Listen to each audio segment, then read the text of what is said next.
ध्रुव जी कहते हैं अगर मेरे को देना ही है तो मुझे प्रभु की अचल भक्ति प्राप्ति हो।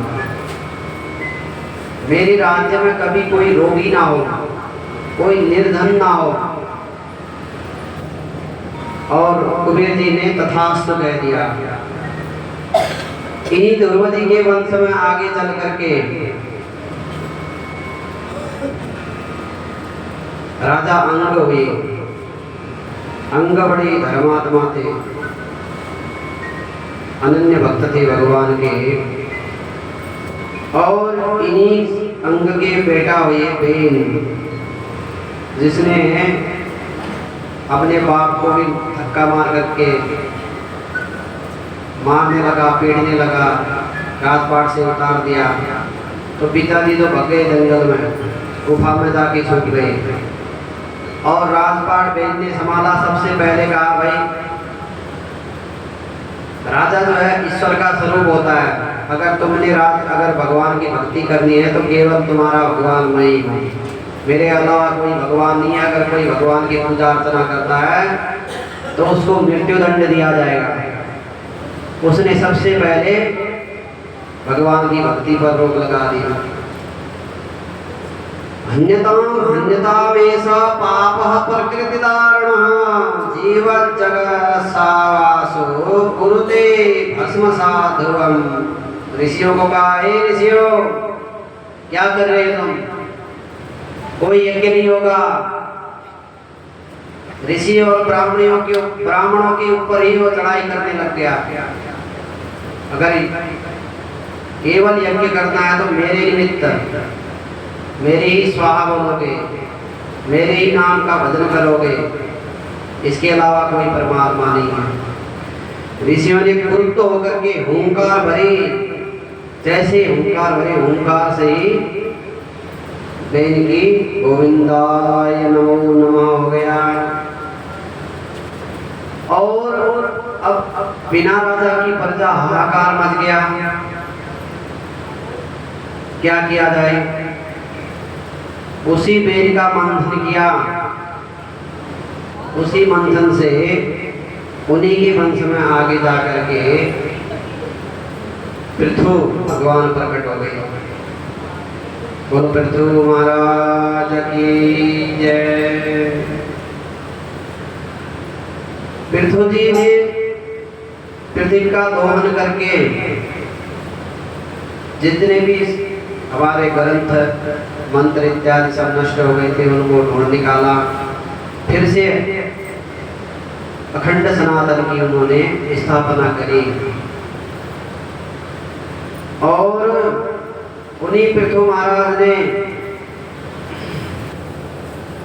इन्हीं के वंश में प्राचीन बनी हुई पृथु महाराज की कथा के इतने रसिक थे पृथु के। कहते हैं भगवान मेरे को इन्होंने 100 यज्ञ किया, अश्वमेध 99 यज्ञ इनके पूरे हो गए। 100वां यज्ञ करने लगे तो इंद्र ने आसन छोड़ना चाहे उससे दुखी होकर के पृथु महाराज का घोड़ा ही चुरा दिया।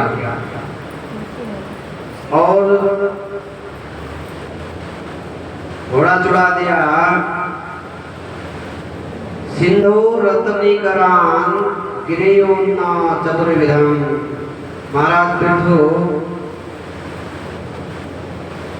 फिर से जो है जैसे ही बाण संधान किया, इंद्र भेष बदल करके वहां से गायब हो जाता है। भेष बदल करके आता है, घोड़ा को चुराता है और वहां से जैसे बाण का संधान करते हैं गायब हो जाता है। फिर से ले आए और फिर से ले आए। फिर से इंद्र ने वही हरकत, फिर उसको मारने के लिए उद्यत हुए। तो पृथु महाराज अब तो सही यज्ञ को छोड़ने को तैयार हो गए, मैं इंद्र को नहीं छोड़ूंगा। ब्राह्मणों ने कहा महाराज आपने जाने की जरूरत नहीं है कहीं, इंद्र का ही आज स्वाहा कर देते हैं। महाराज आपका शत्रु इंद्र को हम मंत्रों के द्वारा यही बुलाकर हवन कुंड में उसकी आहुति दे देते हैं। विदुर जी मैत्रेय जैसे ही ऋत्विज्ञों के आहुति देने लगे, ऋत्विक जन विद्वान जन, उसी समय ब्रह्मा जी ने कहा बेटा ऐसा मत करो, इंद्र देवों के राजा है, अगर राजा नहीं होंगे तो देवता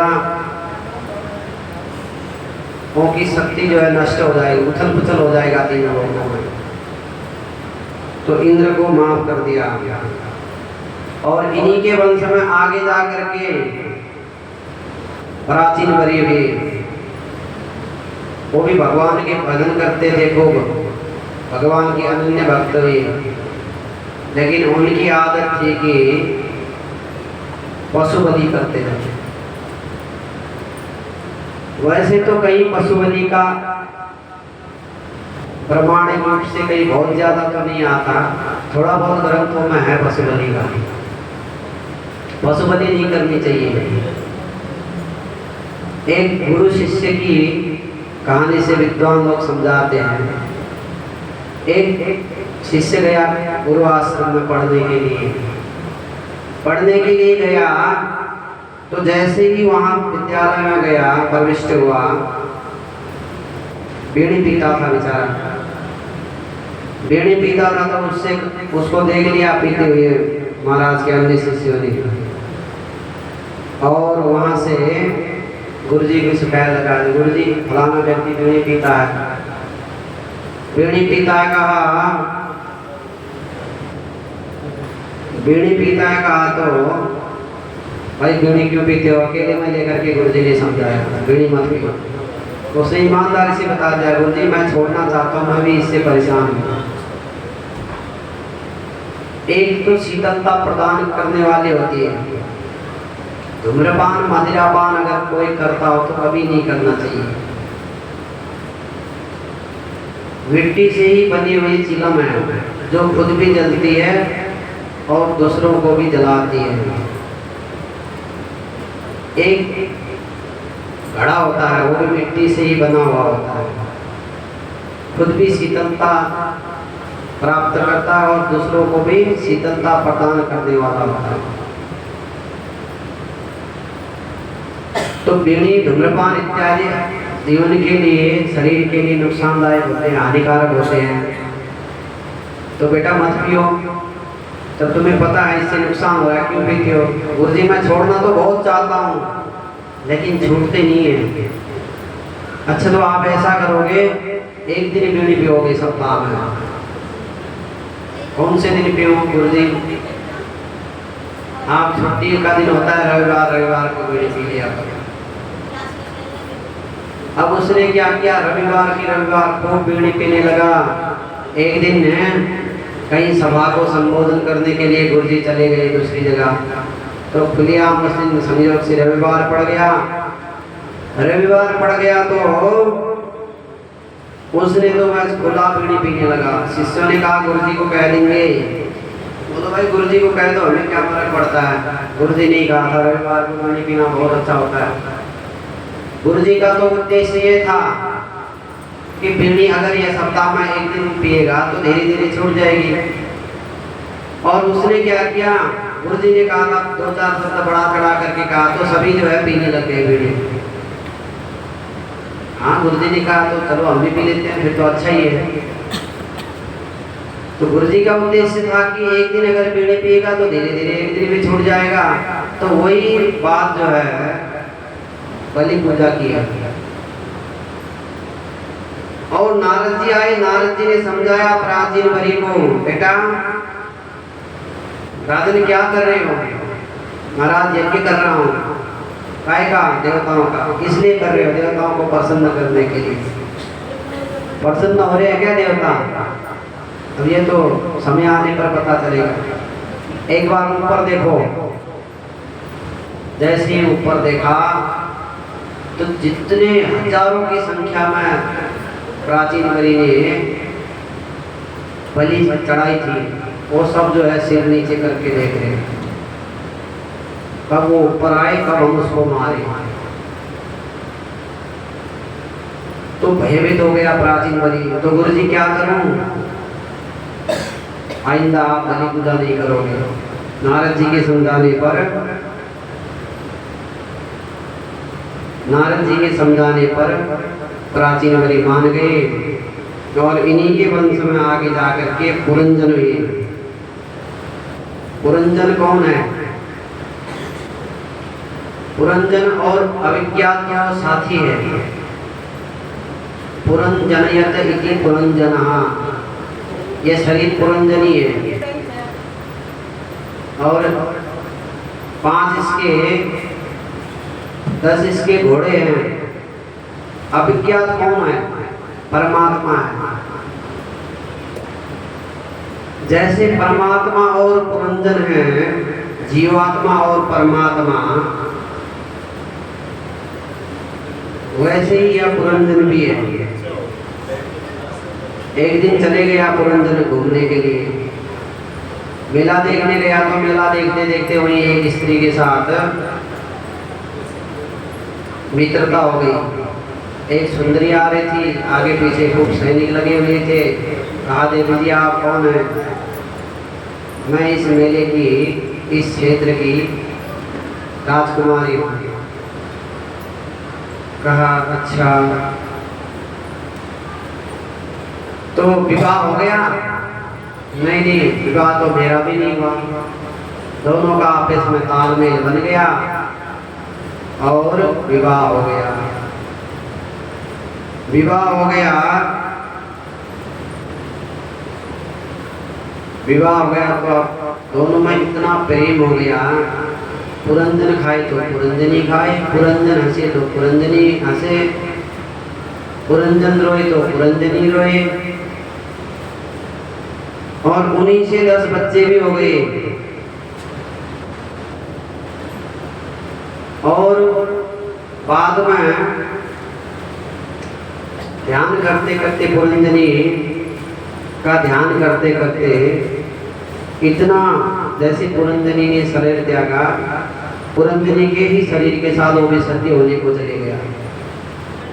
उसके मन में ये हो गया कि मैं पुरंजनी की पत्नी हूँ।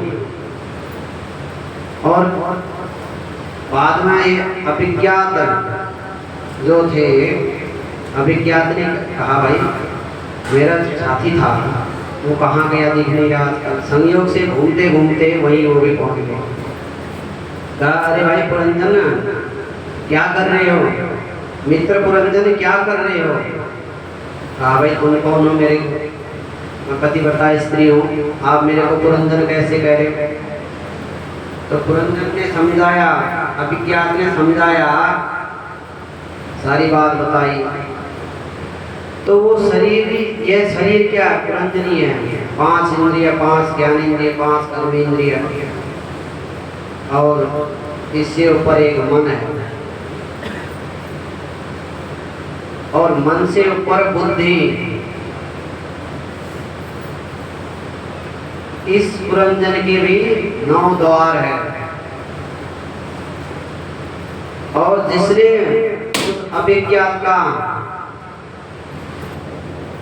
साथ नहीं छोड़ा, उस परम पिता परमेश्वर का साथ नहीं छोड़ा, उसका कल्याण हो गया। उसी पुरंजन के 10 पुत्र हुए।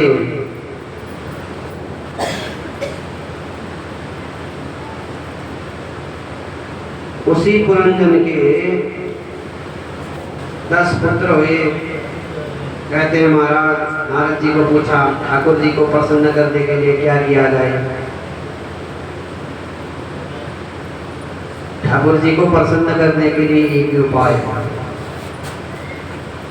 जो हम अपने जीवन में देख नहीं सकते, जो हम कर नहीं सकते, वो दूसरे को साथ वो व्यवहार ना करें।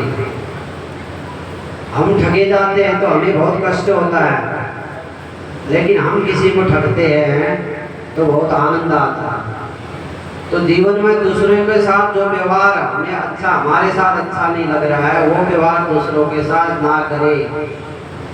परोपकाराय पुण्याय पापाय परपीडनम। दूसरों के प्रति उपकार की भावना होनी चाहिए, और इसी से ठाकुर जी रीत जाते हैं।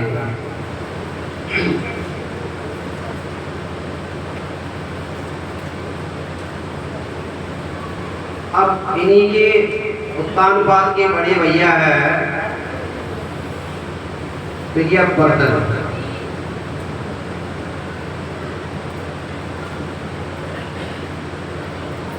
प्रियव्रत की कहानी आती है 5वां स्कंद में। योगस्य कुर्कर्माणि संगं त्यक्त्वा धनंजय। प्रियव्रतो भागवतः आत्माराम कथां मुने।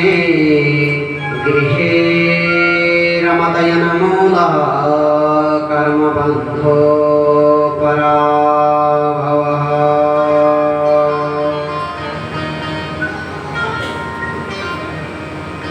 प्रियव्रत जी भगवान के इतने अनन्य भक्त थे,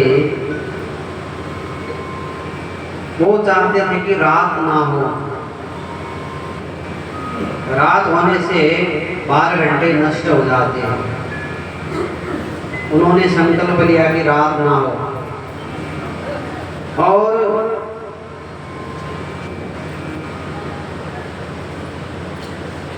रथ में सवार होकर के इस पृथ्वी की 7 बार परिक्रमा करी, रात ही बंद करा दी। परमा जी आए, बेटा ऐसा मत करो, समझाया परमा जी ने। जो सज्जन लोग होते हैं, सत्पुरुष लोग होते हैं, जो परमात्मा का भजन करते हैं, वो भी रात को जो है शांति होती है इसके भजन में लगे रहते हैं। दिन में काम किया हुआ थका हारा व्यक्ति होते हैं, वो भी जो है आराम करते हैं।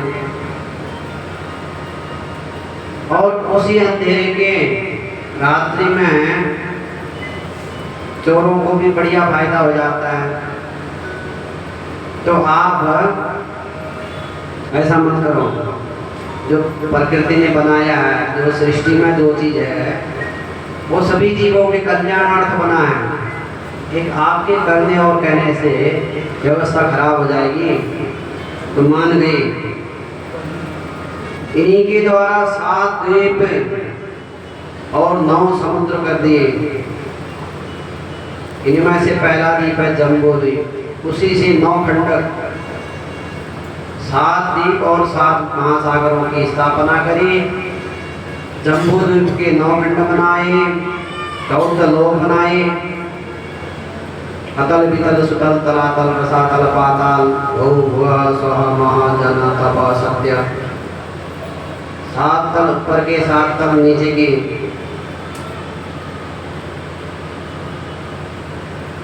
और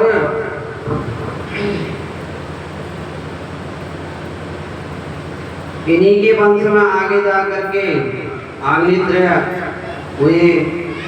इन्हीं के वंश में राजा नाभिक हुए, ये भी भक्त के अनन्य। और इन्हीं से भगवान ऋषभदेव का प्राकट्य हो गया। बोलो ऋषभदेव भगवान की जय।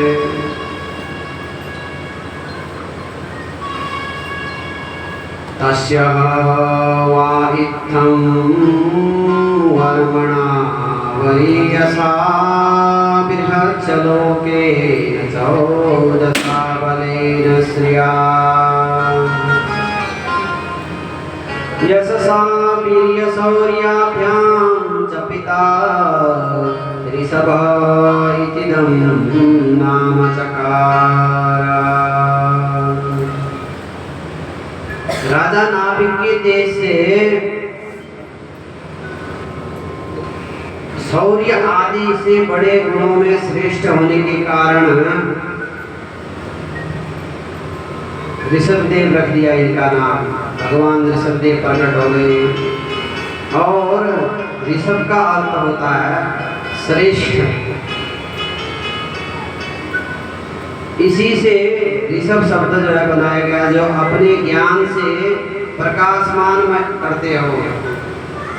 ऋषभदेव जी के 9 पुत्र हुए, कुशावर्त आदि जो 9 खंडों इनके रख दिए, 9 खंडों के। कभी हरि आदि 9 सिद्धेश्वर हुए, इनका नव योगेश्वर संवाद आगे आकर के 11 स्कंद में आता है। और इन्हीं के शेष आगे जा करके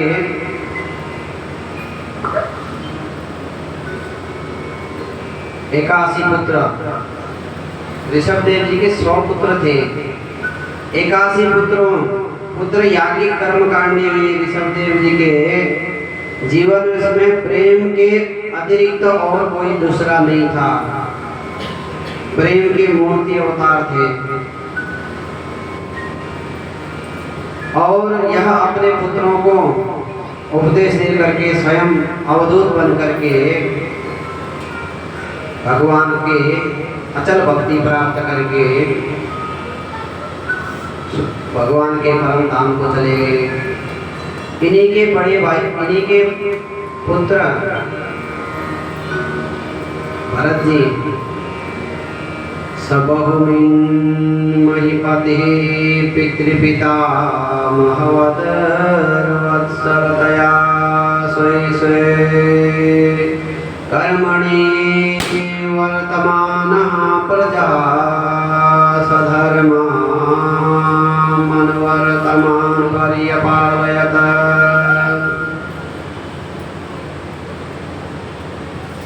जड़ भरत जी बड़े तपस्वी थे,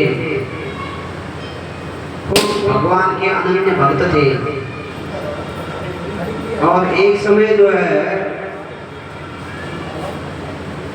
स्नान करने गए, वही तालाब के किनारे एक मिर्ग मिल गया, मिर्ग का बच्चा। उसको ले आए, ले आ करके घर ले आकर के उसको पाला पोषण किया। एक दिन वो छोड़ करके चले गए, उसी के फिर में जड़ भरत जी भी चले गए। भरत जी चले गए, भरत जी का अगला जन्म हुआ, मिर्ग योनि में फंस गए हो गए। अगला जन्म हुआ तो अगला जन्म में भी कोई स्मरण रहा और उसी से भगवान की भक्ति करने लगे। भगवान की भक्ति करते करते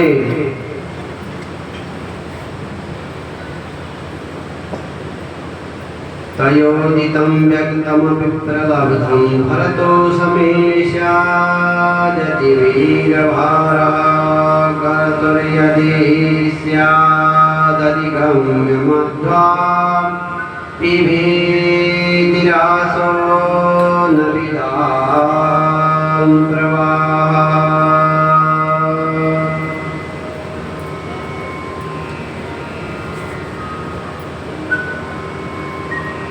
जैसे ही अगला जन्म हुआ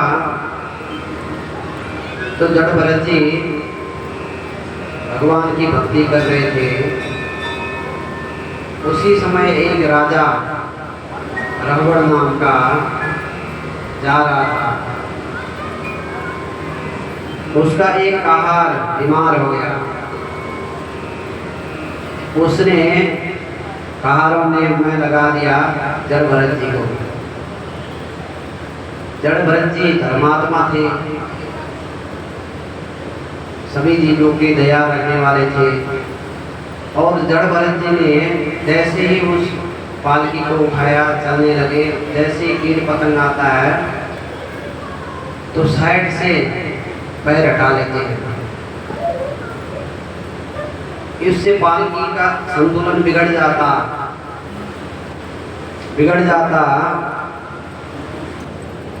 तो राजा रघुगण जो है क्रोधित हो गए। अरे दुष्टों, क्या कर रहे हो?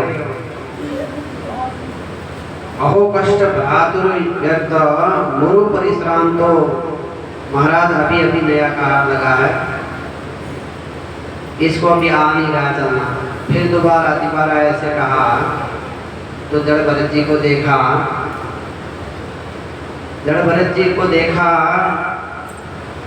मोटा हट्टा कट्टा है दिखने में।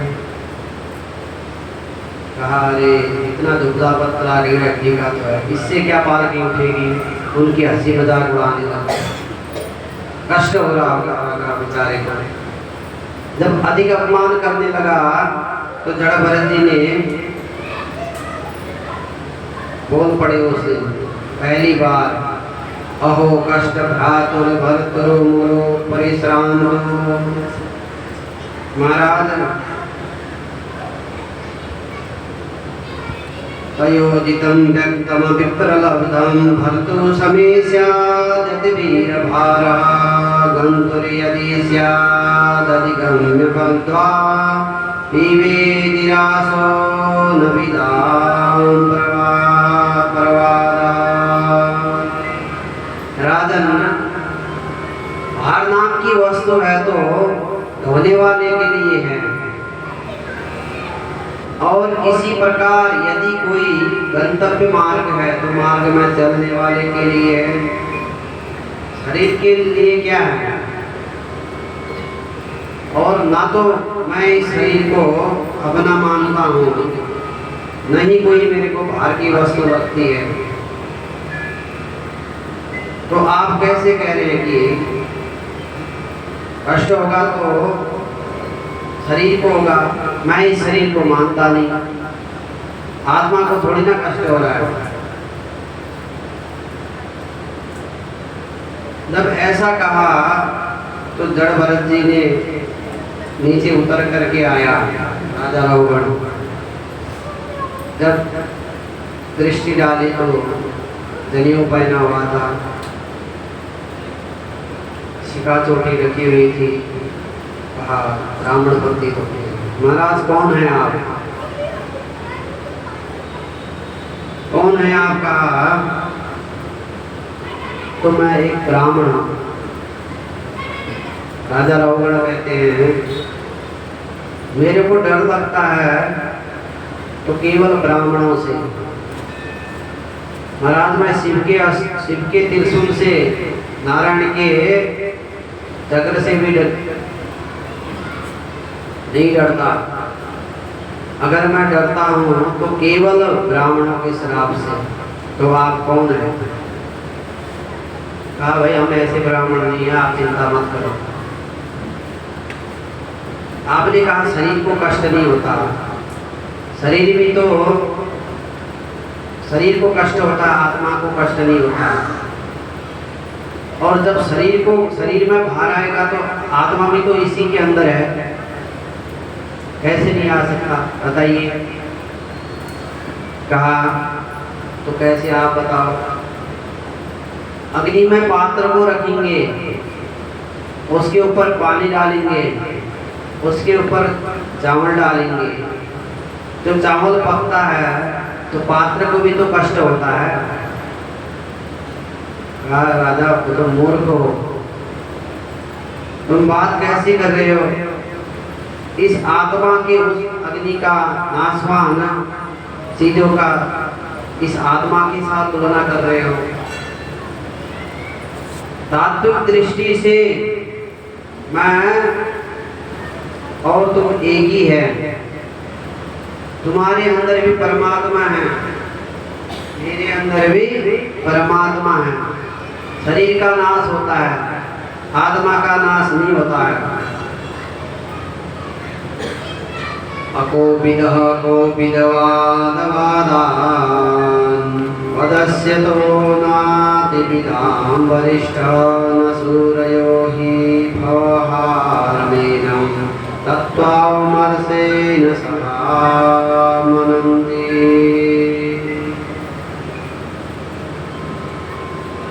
तुम मूर्ख होते हुए भी विद्वानों की जैसी बात को करते हो, विद्वानों की संगत करते करते सत्संग सुनते सुनते, परंतु बाद में तुम व्यवहार की बात भी करते हो। तत्वज्ञानी पुरुष व्यवहार को तत्व विचार के समय और तत्व की चर्चा रूप से स्वीकार नहीं करते। यज्ञादि सकाम कर्मों का फल जो स्वर्ग कहा गया है वह भी असत्य है, क्योंकि इस लोक के समान उस लोक का भी नाश हो जाता है। और यह तत्व ज्ञान सर्वम खलविदम परमा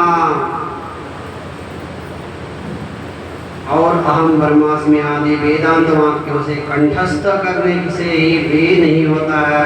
जब तक यह मन रहता है तब तक जागृति सपन अवस्था का व्यवहार प्रकाशित होकर जीव दृष्टि बना रहता है। इसीलिए विद्वान जन मन को ही मोक्ष का कारण मानते हैं। सब कुछ मन से ही होता है। हम यहाँ पर बैठे हुए हैं, लेकिन मन तो पता नहीं कहाँ कहाँ भटक रहा है। और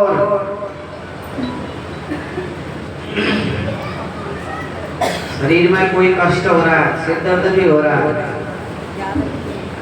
तो ये मन ने कह दिया। नहीं भी हो रहा तो भी मन ने कह दिया तो हो जाएगा।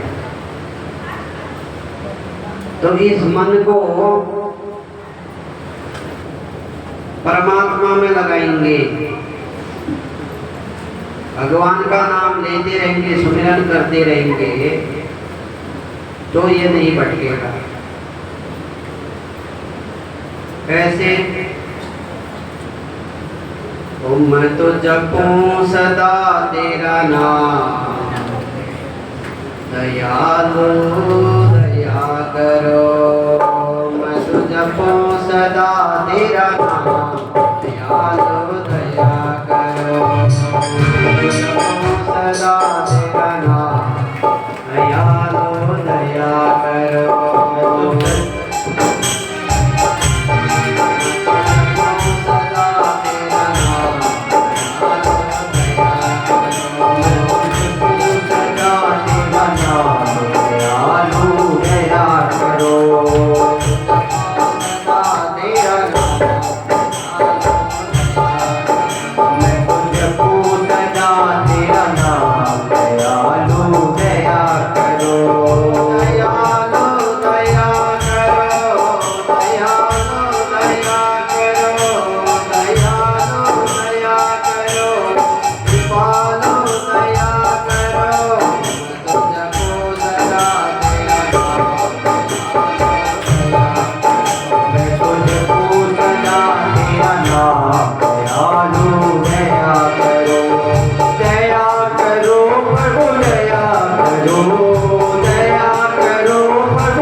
विदाम वरिष्ठः न सूरयो हि व्यवहारमेनं तत्त्वामरसेन सहामनन्ति। राजन, ये शरीर मरता है, आत्मा नहीं मरती, आत्मा अमर है। वैसे ही परमात्मा भी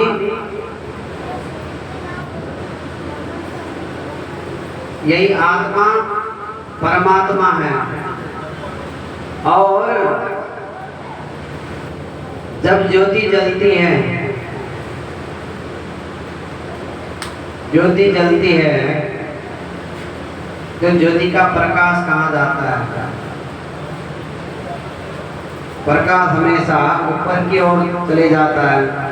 ज्योति धुआं वाली हो जाती है, घी के अभाव पर बत्ती बुझ जाती है और अग्नि तत्व में जाकर के अग्नि विलीन हो जाती है। उसी प्रकार विषय और कर्मों के आसक्त हुआ मन तरह तरह की वृत्तियों का आश्रय लिए रहता है और इससे मुक्त होने पर तत्व में लीन हो जाता है। तो अनेक प्रकार से समझाया, आज प्रसंग ज्यादा है तो शॉर्टकट करना पड़ रहा है। बोलो भागवत भगवान की। तो इन्हीं के द्वारा 6 गोल खगोल इत्यादि की रचना हुई। आज कुछ सज्जनों ने कुछ दान राशि आई है, 2100 रुपये गुप्त दान है और 500 रुपये श्रीमती रितु छावड़ा जी है, 500 रुपये श्री राजेंद्र जी यादव पीलीमंगा, 1100 रुपये श्री गोविंद राम जी शर्मा, 500 रुपये श्री श्याम सुंदर जी शर्मा, 500 गुप्तदान, 500 गुप्तदान, फिर 200 गुप्तदान। इन सभी दानदाताओं के लिए एक बार जोरदार ताली बजा दीजिए। ये सभी के सहयोग से हो रहा है। वैशाख का पुण्य महीना चल रहा है। चिड़िया चोंच भर ले गई, नदी घटा या नदी, थोड़ा थोड़ा भी अगर करेंगे तो अपने जो साथ में बैठे हुए हैं, पंडित जी है, साउंड में वाले भैया है, संगीत वाले हैं, सभी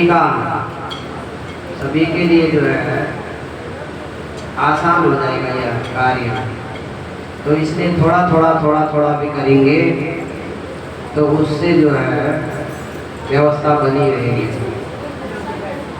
और फिर से ऐसे अवसर आएंगे, फिर से प्रोग्राम होते रहेंगे। नरकों का विभिन्न गतियों का वर्णन 26 प्रकार के 26वें अध्याय में पंचम स्कंद के नरकों का वर्णन है। 28 प्रकार के नरक प्रमुख रूप से बताए गए। वैसे तो हजारों नरक हैं और उनमें से 28 नरक इन्हीं ऋषभदेव के आगे जा करके इन्हीं भरत जी के वंश में परचेतागण हुए। उन्हीं परचेतागण के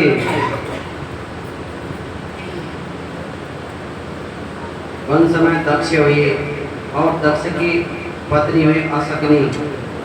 उससे 10,000 पुत्र बच्चे हुए। नारद जी ले गए उनको, वैराग्य को प्राप्ति करा दी। फिर से 1000 तपोबल से फिर से 1000 बच्चे हुए। उनको भी नारद जी ले गए तो दक्ष ने श्राप दे दिया, तुम्हारा पाँव कभी एक जगह टिकेगा नहीं। और इन्हीं से 60 कन्याएं हुई। 27 नक्षत्रों को ब्याह दी। 13 जो है कन्या कश्यप जी को ब्याह दी। इन्हीं कश्यप जी की पत्नी इसके द्वितीय और दैत्य देवता और द्वितीय और दैत्य से देवता और दानव हुई। द्वितीय से देवता और अदिति से देवता और द्वितीय से दैत्य हुई। पर द्वितीय के भी 49 पुत्र देवता हुई जो मरुदगण कहलाए, वायु के अनेक स्वरूप है। और इसी पंचम स्कंद के 26वां अध्याय में नरकों का वर्णन आता है। प्रमुख रूप से नरक 28 है।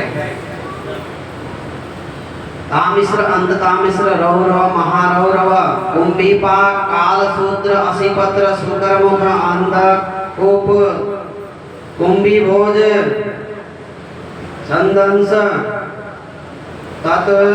तत्पर, सुरभि, लालाभक्ष्य, सालमणि, पयोद, प्राणरोध, विशसन और सारमेयादन, अभिजिमान, अयापान, क्षीरकर्दम, रक्षोगण भोजन, शूलप्रोत, दशसूरथ, दंडसु, अवट निरोधन, अक्षी पर्यायवर्तन और सूचिमुख करके 28 प्रकार के नरक, वहां नरक बताए गए हैं। नरक तो वैसे हजारों की संख्या में है और इन्हीं नरकों में परीक्षित कहते हैं ये नरक महाराज इन्हीं 14 भुवन इत्यादि इन्हीं लोकों में है या कहीं और है। तो सुखदेव जी कहते हैं परीक्षित ये त्रिलोकी के भीतर ही है, त्रिलोकी के भीतर ही यह नरक है। पृथ्वी से नीचे जल के ऊपर स्थित है और इसी दिशा में अग्नि, स्वाता आदि पितृगण रहते हैं। वह पितृगण अपनी वंश वृद्धि की कामना करते रहते हैं और उस नरक लोक में सूर्य के पुत्र पितृराज यम रहते हैं। यम का निवास है और अपने यमदूतों के द्वारा लाए गए प्राणियों को वो दंड देते रहते हैं। जिनके सकाम कर्म होते हैं वो तो जो है स्वर्ग में चले जाते हैं। जिनके निष्काम कर्म होते हैं, जो पापाचारी दुराचारी होते हैं, अधर्मी होते हैं, विधर्मी होते हैं, वो जो है नरक में जाते हैं। तामिश्र नरक है जो दूसरों को धन को हड़प लेता है अथवा स्त्रियों का दूसरे की स्त्रियों का हरण करता है, उसी अत्यंत भयानक यमदूत तामिश्र नरक में डाल देते हैं। अंध तामिश्र है जो चोरी डकैती करते हैं, जो सत्पुरुषों को परेशान करते हैं और वह जो है अंध तामिश्र में ले जाए जाते हैं। उन्हें वहाँ यम के दूतों के द्वारा भयंकर यम यातना दी जाती है। और रौरव जो पुरुष अहंकार के वशीभूत होकर के जो मैं हूं कहता है, प्राणियों से द्रोह करता है, अपने से बड़ा किसी को नहीं समझता, उसे रौरव नरक में डाला जाता है। ऐसे ही अनेक प्रकार के 28 प्रकार के नरकों का जैसे ही वर्णन सुना परीक्षित को कहा कि महाराज ऐसा तो कोई होगा ही नहीं जिसने कभी पाप ना किया होगा, क्योंकि देवताओं से भी गलती हो जाती है तो सामान्य जीवों का तो फिर क्या हो सकता है। कहा तो परीक्षित इसमें घबराने की बात नहीं है, घबराने की बात नहीं है परीक्षित। प्रातः काल 3 काल की संध्या होती है, प्रातः, मध्याह्न और सायंकाल की। परमात्मा का सुमिरन करो, सत्य का आचरण करो, धर्म में चलो। सबसे बड़ी चीज होती है अगर कोई गलती करी है तो उसका पश्चाताप करना। तो महाराज इसका कोई प्रमाण भी है, किसी का उद्धार भी हुआ है क्या? परीक्षित उद्धार हुआ है, किसका हुआ? कान्यगुब्जदुजः कश्चिद् दासी पतिरजामिलः नाम्ना नष्टसदाचारो दास्या संसर्गदूषितः। कान्यगुप्त कन्नौज में एक ब्राह्मण रहते थे जिनका नाम था अजामिल। और एक समय उनके पिताजी ने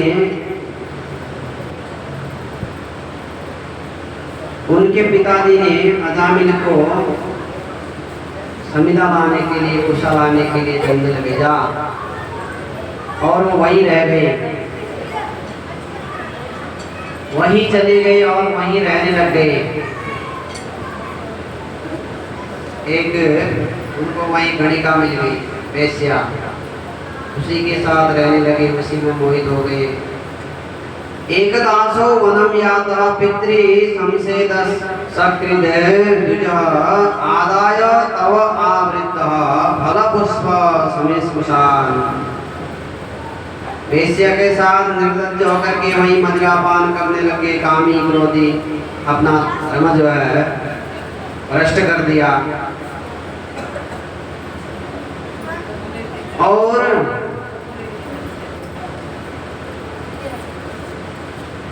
कुसंग का क्षण, कुसंग के साथ की संगति नरक को ले जाने वाली होती है। उसी प्रकार कुसंग का एक क्षण भी अगर कुसंग के साथ रहेंगे तो मन को विकृत कर देगा, विशुद्ध कर देगा। धूम कुसंगति कारिकत होई लिखिय पुराण मंज मसि सोई। रावण ने एक बार कुभाव से सीता जी को देखा और उसका मन विकृत हो गया। रावण जैसा विद्वान कोई नहीं है और कुल भी बहुत बड़ा है, ब्राह्मण भी है, लेकिन उसका एक ही दोष है, चरित्र ठीक नहीं है। अगर चरित्र ठीक होता तो रावण के बराबर जब धरती पर चलता, पृथ्वी पर कांपने लग जाती, कैलाश भी हिलने लग जाता है। साक्षात भगवान शंकर जी वहां जाकर के पूजा करवानी पड़ती है भगवान जी को। भगवान शंकर जी वहां जाते हैं, बैठते हैं। रावण की इच्छा है अगर अभी रुकने की, 2-4-10 मिनट, घंटा भी अगर बैठना पड़े तो भगवान शंकर जी को बैठना पड़ेगा। उसकी इच्छा से उनकी पूजा होती है। दूरी क्रीडन का सप्ता पुत्रम नारायण वयम प्लावितेन स्वरेणोच्चै राजो हावा कुलेन्द्रियः। उस अजामिल के उस वेश्या के घर चले गया और संपत्ति वेश्या को प्रसन्न करने को जब उसी वेश्या के साथ, उसी कुलीन के साथ विवाह कर पत्नी का रूप मैं उसको स्वीकार कर लिया, वही रहने लग गया। उसी से उनके 10 पुत्र हुए और किसी ऋषि महात्मा के कहने पर छोटे बच्चे का नाम नारायण रख दिया। नारायण शब्द की उच्चारण से सहसा भगवान विष्णु के पार्षद भगवान नारायण नारायण करने से भगवान प्रसन्न हो जाते हैं। और वो भी नारायण, बेटा नारायण पानी ले आओ, बेटा नारायण खाना ले आओ। नारायण में इतनी आसक्ति हो गई कि छोटे बेटे में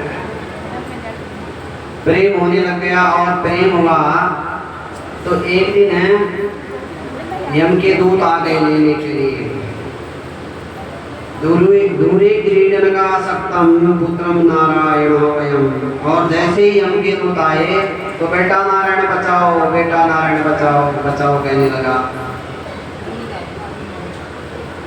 और नारायण नारायण करते करते वहां पर भगवान के पार्षद भी आ गया। यमदूतों को लगाया धक्का, भाई कौन हो आप, क्यों इसको मार रहे हो? कहा कि हम तो भाई इसको लेने के लिए आए हैं, ये एक नंबर का पापी है, दुराचारी है, जिसने जीवन पर्यंत पाप कर्म किया है। इसने भले ही पाप किया हो परंतु इसने भगवान का नाम भी तो लिया है, नारायण बचाओ, नहीं कहा नारायण का नाम। तो ये नारायण कौन है? आप लोगों ने नारायण का नाम ही नहीं सुना अब तक, मारा धक्का भगा दिया उनका। और नारायण जगत के स्वामी हैं, जगत के पालनहार हैं। तो दोनों में जो है, जब ये दृश्य दोनों में लड़ाई हो रही है तो यमदूतों को भगा दिया विष्णु पार्षदों ने। फलावितेन स्वरेणोच्चये राजो हावा कुलेन्द्रिया। नारायण शब्द की उच्चारण करने से वहां पर जो यमदूतों और भगवान के पार्षदों का जो दृश्य देखा, यमदूतों को मार करके भगा दिया। और अचानक सोचने लगा, भाई नारायण के पीछे मैंने तो अपने बेटे को पुकारा था और उसके पीछे ये दोनों युद्ध करके चले गए, कौन थे? विचार करने लगा। वेद परिणीतो धर्मा सद्वे पर्ययः वेदो नारायणः साक्षात् स्वयं भूमिति सुश्रुता। तब जो है यमदूतों ने जाकर के यमलोक में यम के पास जाकर के सारे दंड फेंक दिए। कहा महाराज अब हम तो नहीं करेंगे आपकी नौकरी। कहा क्या हुआ? ये नारायण कौन है? क्या हुआ? हम तो अजामिल को लेने के लिए गया था पापी को, और वहां पर उसने नारायण नारायण कहा। श्रीमन्नारायण नारायण नारायण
अजामिल की 12 वर्ष की आयु शेष है अभी, लेकिन उसके पाप कर्म इतने हो गए थे कि यम के दूत आ गए लेने के लिए।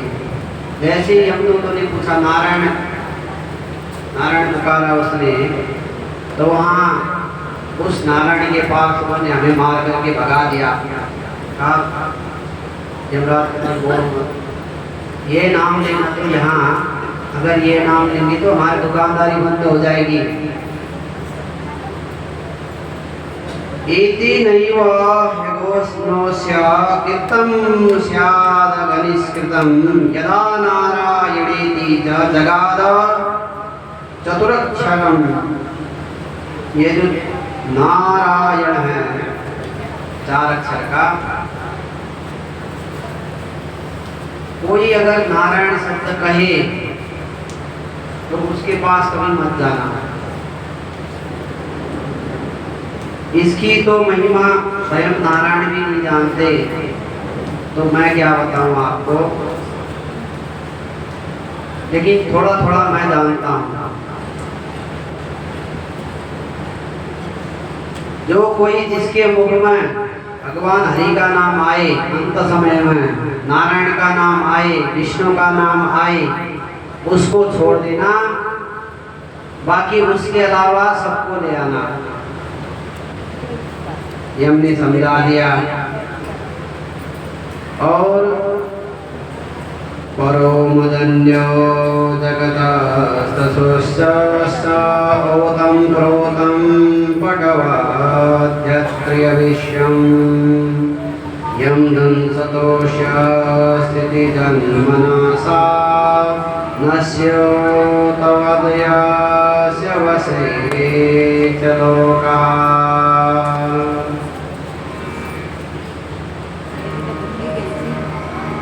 कहा नारायण शब्द बोलने वाले को मत ले आना।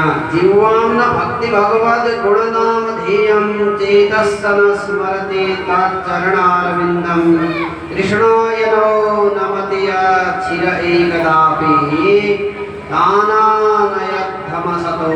कीर्ति विष्णु कहते हैं, यमराज कहते हैं संपूर्ण जगत के भगवान ही नारायण हैं।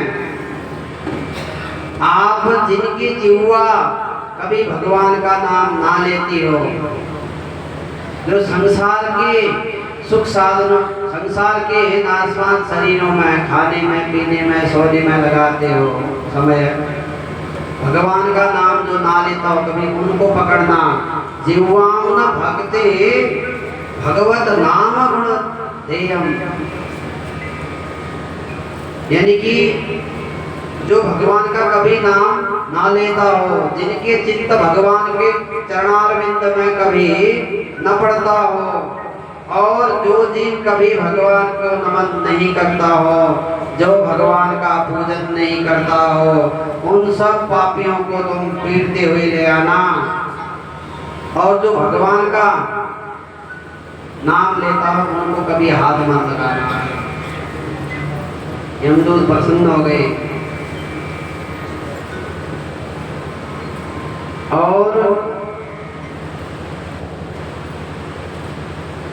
और उन्हीं के आगे जाकर के जो परचेतागण थे, इन्हीं के आगे जाकर के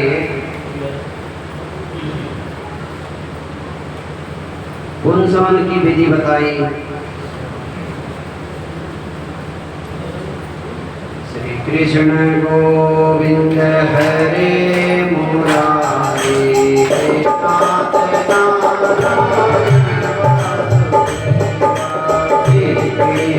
गोविंद हरे मुरारी हे नाथ नारायण वासुदेवा। श्री कृष्ण गोविंद हरे मुरारी नारायण वासुदेवा।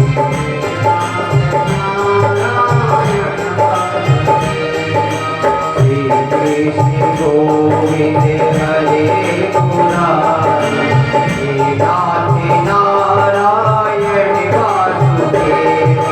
हे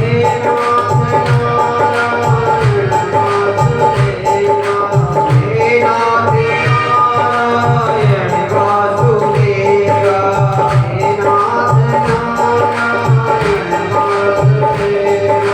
हे नाथ नारायण वासुदेवा। हे नाथ नारायण वासुदेवा।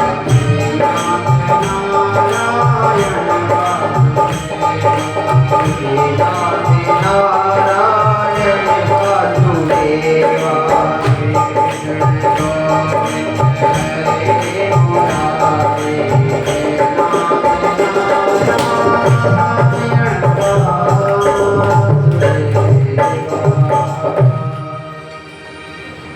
कश्यप जी की दो पत्नियां दीति की एक पुत्री भी थी जिनका नाम रचना था, और रचना का विवाह त्वष्टा ऋषि से हुआ। उनके दो पुत्र हुए, विश्वरूप और विश्वरूप।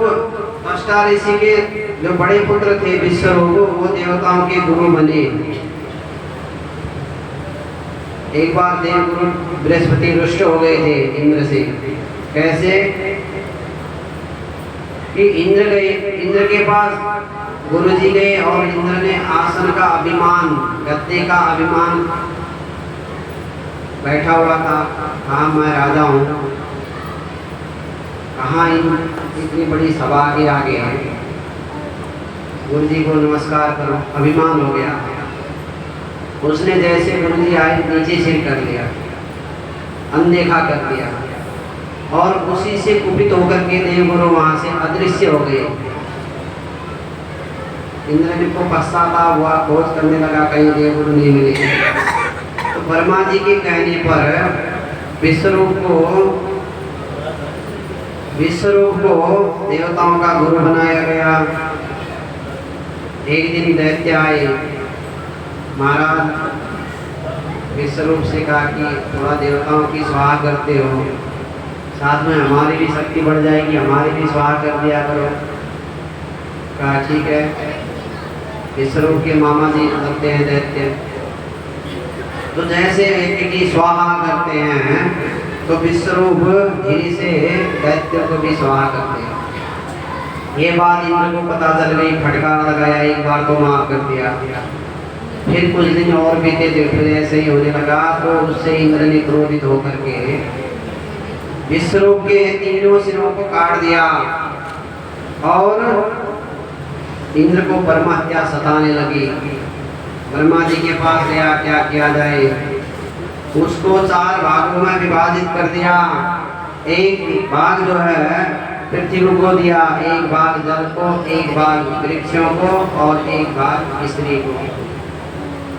जहाँ उखड़ खापड़ होती है, पहाड़ खिसकते रहते हैं, ये पृथ्वी का ब्रह्महत्या का जो 4 भाग में से एक भाग। और जो वर्षा ऋतु में जल गंदा हो जाता है, वो जो है जल का भाग है।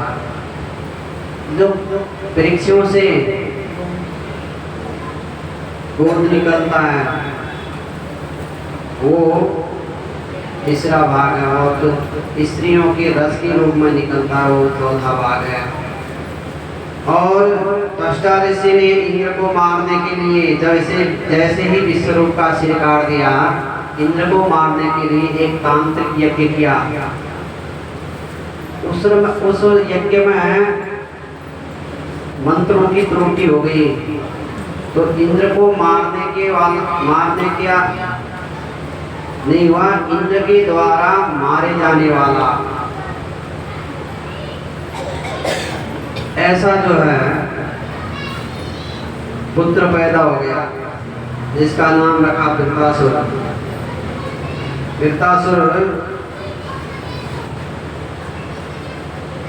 वृत्तासुर ने ऐसे हाहाकार मचाया, देवता भाग करके जो है भगवान के पास गए, कहा क्या किया जाए महाराज।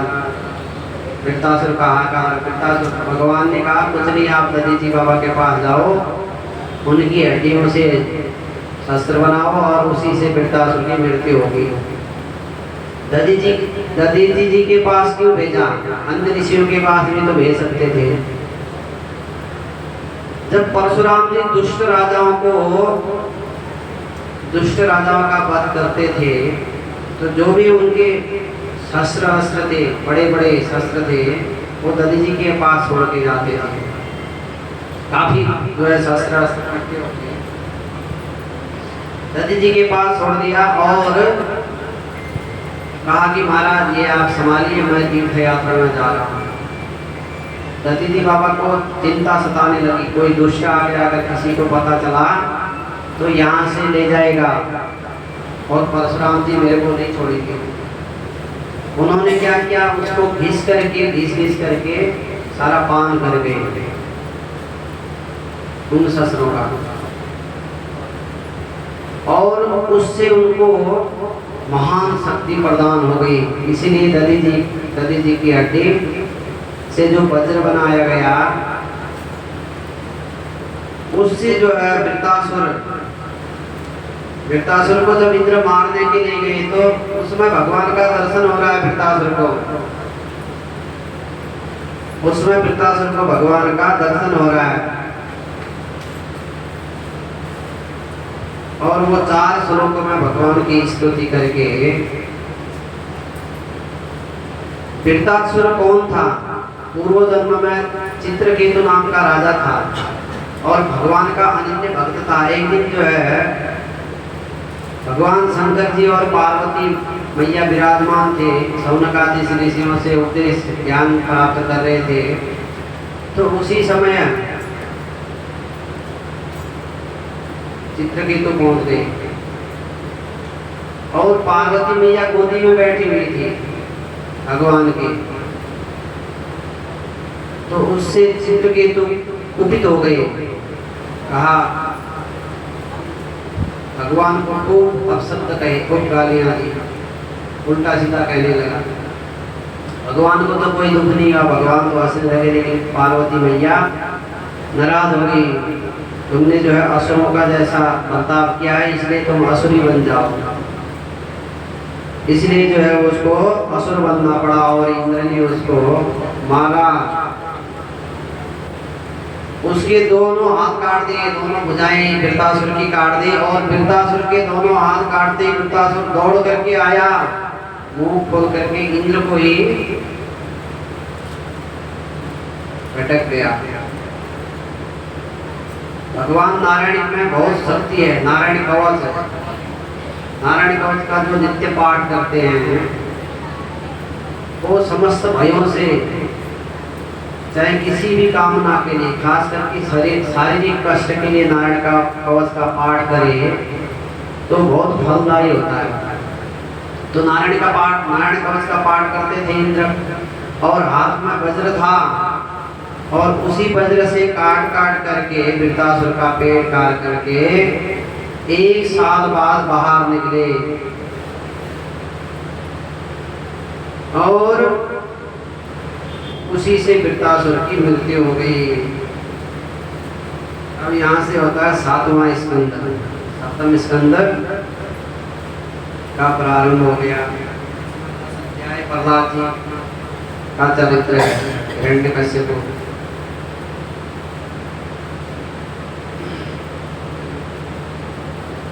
समप्रिया सुहृदकर्मन् भूतानां भगवान् स्वयं इंद्रस्यार्थे कथं दैत्या नवधि विषमो यथा। परीक्षित ने कहा, महाराज भगवान समदर्शी है, ईश्वर अंश जीव अविनाशी। परमात्मा कहते हैं सारे जीव हारे ही हैं, सब मेरे द्वारा बनाए हुए हैं, तो फिर भेदभाव क्यों करते हैं? कहा, राजन आपने बहुत अच्छा प्रश्न पूछा। भगवान इसलिए भेदभाव करते हैं कि भगवान को कहते हैं मेरे को भजो। दैत्यों से भी यही कहते हैं। परीक्षित कह रहे दैत्यों देवताओं का तो साथ देते हैं, दैत्यों का विनाश कर देते हैं, तो देवताओं के साथ दैत्यों के साथ यह अन्याय क्यों करते हैं? और जैसे विषमता क्यों है जीवों में, चूहे और बिल्ली में है, बाघ है, भालू है, गरुड़ है, सांप है इत्यादि जीवों में विषमता क्यों है? सब परमात्मा का ही स्वरूप है, देवता है, राक्षस है। तो परीक्षित भगवान कहते हैं मेरा नाम लो, पर असुर मानते नहीं है, वो अपने आप को बड़ा समझते हैं। और राजन क्रिया में कदाचित विषमता हो जाए, परंतु भाव में विषमता नहीं होती। समता अद्वैत में है। और राजन घर में माता पिता पुत्री सभी होते हैं, पर माता को पुरुष बंधन करता है, पुत्री को नहीं। प्रेम आत्मा के साथ होता है, देह के साथ नहीं। और भावना क्षेत्र में अद्वैत होना ही चाहिए, समदर्शी बनना चाहिए। व्यवहार समव्यवहार होना चाहिए। भावादयितम सदा कुर्यात् क्रियादयितम न करिहिचित्। राजन देवताओं का पक्ष लेकर के भगवान ने असुरों का संहार किया। असुरों का संहार क्यों किया? असुरों को भी कहते हैं भगवान तपस्या करो। तपस्या तो बहुत बड़ी बड़ी कर लेते हैं, मेरे को भजो, वो कहते हैं हमसे नहीं होती पास होगा। तो भगवान कहते हैं अगर मित्र नहीं बना सकते तो शत्रु बनो, खूब गालियां दो, असुरों को वो प्रसन्न है, वो भगवान का नाम नहीं ले सकते। भगवान का नाम ले तो सकते हैं, एक तो सरल विधि है भगवान की पाठ पूजा इत्यादि करो, एक खूब भगवान को जम करके गाली दो। तो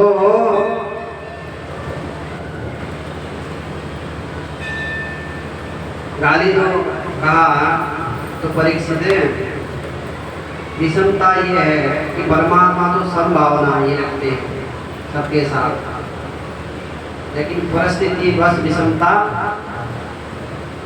बनाना पड़ता है। हिरण्याक्ष का वध होने पर हिरण्यकश्यप को बहुत कष्ट हुआ, अपनी माता को और कुटुंबियों को समझाया और घोर तपस्या करने के लिए चले गया। हिरण्याक्ष कौन है? भगवान के पार्षद जय और विजय। भगवान के द्वार पर ऋषि ब्राह्मणों के लिए कोई रोग नहीं है, लेकिन एक दिन शौनकादि ऋषि चले गए, क्योंकि अहंकार था। जय विजय में इतना अहंकार हो गया था कि भगवान ने कहा अंदर किसी को आने मत देना, और वो चले गए तो उनको रोक दिया गया। उसी से कुपित होकर के तुम असुर बन जाओ 3 जन्म तक, 3 जन्म तक असुर बन जाओ कहा, तो तीनों जन्म में असुर बने। हिरण्यकश्यप, हिरण्याक्ष, रावण, कुंभकर्ण और कंस और शिशुपाल, 3 जन्म तक राक्षस बने। और भगवान ने कहा चिंता मत करो, तुम्हारा उद्धार मैं ही करूंगा। नारद जी कहते हैं युधिष्ठिर हिरण्यकश्यप मद्रांचल पर्वत की गुफा में गया, जहां 4 वर्ष तक घोर तपस्या करी। कहा मैं उस विष्णु को नहीं छोड़ूंगा जिसने मेरे भाई को मारा। तपस्या करते करते उसके ऊपर धीमक चढ़ गई और ब्रह्मा जी की तपस्या करी। ब्रह्मा जी प्रसन्न हो गए, मांगो वर मांगो, क्या चाहते हो? कहा बाबा जी 36,000 वर्ष के तपस्या के बाद ब्रह्मा जी ने कहा बेटा खड़े हो जाओ, उठो, तुम्हारा कल्याण हो गया है, क्या चाहते हो वर मांगो। कहा बाबा जी अगर आप वर देना चाहते हो तो मैंने भी जीवन के 36,000 वर्ष आपके चरणों में ही बिताए हैं, आपका ही ध्यान करके बिताया है, तो मुझे अमर होने का वरदान दे दो। कहा ये तो बेटा आज तक किसी को हुआ ही नहीं, मैं ही नहीं हूँ, तो मैं तुम्हें कहाँ से वरदान दे दूँ। इसके अलावा अगर दूसरा कोई वर मांग सकते हो, मांगना चाहो तो मांग सकते हो। हिरण्यकश्यप को कहता है मेरे को वर देना है तो ऐसा वर दो, ना तो दिन में मरो ना रात में मरो, और ना ही आपकी सृष्टि में बनाई हुई किसी भी जीव से मरो, ना ही ऊपर मरो ना नीचे मरो, ना बाहर मरो ना अंदर मरो, ना ही आपके 12 महीनों में मरो, ना असर से मरो ना ससर से मरो। अनेक प्रकार के जो है वरदान मांगने इकट्ठे। ब्रह्मा जी ने कहा बेटा ताते में दुर्लभा पुंसाम यान वृण से वरान महा तथापि पीतराम्यंगा वरान यदपि दुर्लभा। बेटा वरदान तो तुमने बहुत मांग लिए, और तपस्या भी जोरदार थी, तथास्तु ऐसा ही होगा, आशीर्वाद दे दिया। उसके बाद तो ऐसा अत्याचार करने लगा हिरण्यकश्यप कि उसको पता है मरना तो है नहीं, सृष्टि में कोई भी भगवान ने ऐसी चीज बना रखी है जिससे हमारा मृत्यु तो होगी नहीं। और कयादू से विवाह हो गया, 4 पुत्र हुए, जिनमें से सबसे छोटा पुत्र हुआ प्रहलाद, अत्यंत गुणवान, शीलवान, निरभिमान तथा भगवत भक्त परायण थे, जो माता के गर्भ से ही भगवान का भजन करते थे, भगवान का स्मरण करते थे। जन्म से ही जन्मे तो भी लग गए उसी दिशा में। और प्रहलाद यदि लोकानाम इति प्रहलादः, जो लोग भगवान नाम का उच्चारण करने के लिए विवश कर देता है, उसका नाम प्रहलाद है।